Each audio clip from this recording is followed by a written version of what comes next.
안녕하십니까. 2018년 11월 10일 토요일 코페스 동반자에서 필리핀 국제결혼 서류 디렉토리 내에서 아기를 낳은 경우 면제되는 서류는 어떤 것인가 라는 제목으로 이야기를 해드리도록 하겠습니다. 먼저 필리핀 국제결혼을 하신 분들께서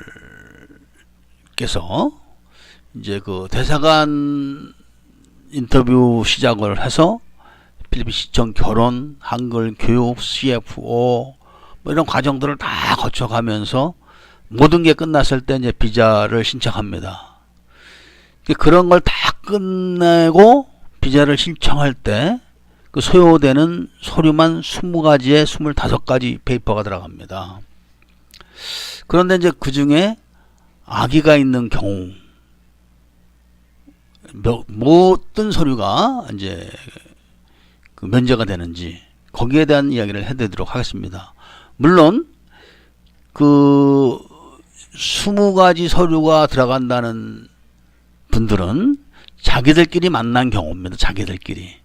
그런데 이제 그 업체를 통해서 한 경우는 또 많은 서류가 더 들어가기 때문에 각 업체에서 이제 해결해야 되는 서류이기 때문에 이제 제가 언급을 할 필요는 없고, 지인들을 통해서 만난 경우는 또 지인애가 인적사항 서류가 또 들어가야 됩니다. 그런데 이제 오늘 제가 말씀드릴 이런 부분들은 이제 각자 스스로가 그 뭐 만난 그런 경우, 그렇게 해서 이제 아기를 낳은 경우에 해당이 됩니다.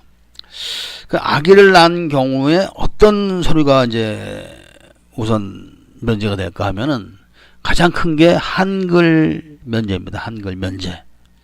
한글 교육을 받아야 되는데 한글 교육이 이게 시간이 많이 걸립니다.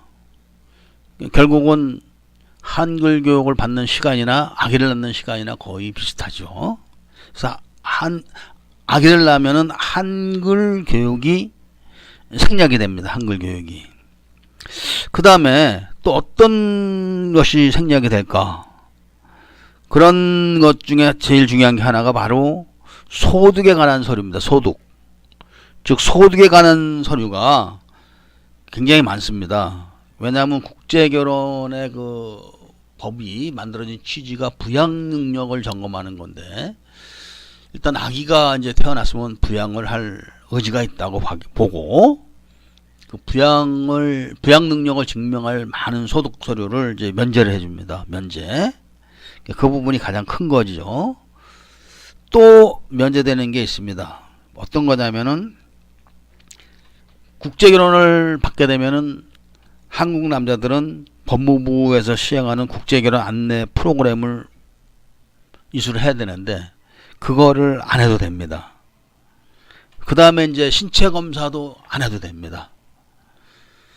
또 신용정보조에서 신용정보조에서도 이제 안 해도 됩니다.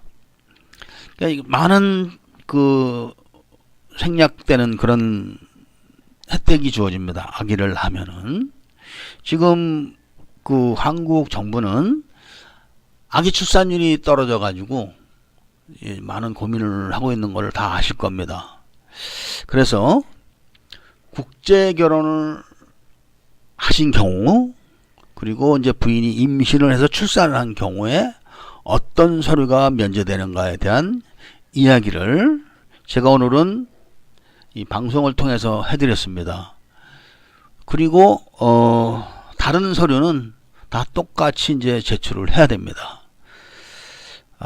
더 이상 궁금하신 사항이 있으신 경우 카카오톡을 통해서 질문을 해주시면 아는 대로 성실하게 대답해 드리도록 하겠습니다. 감사합니다.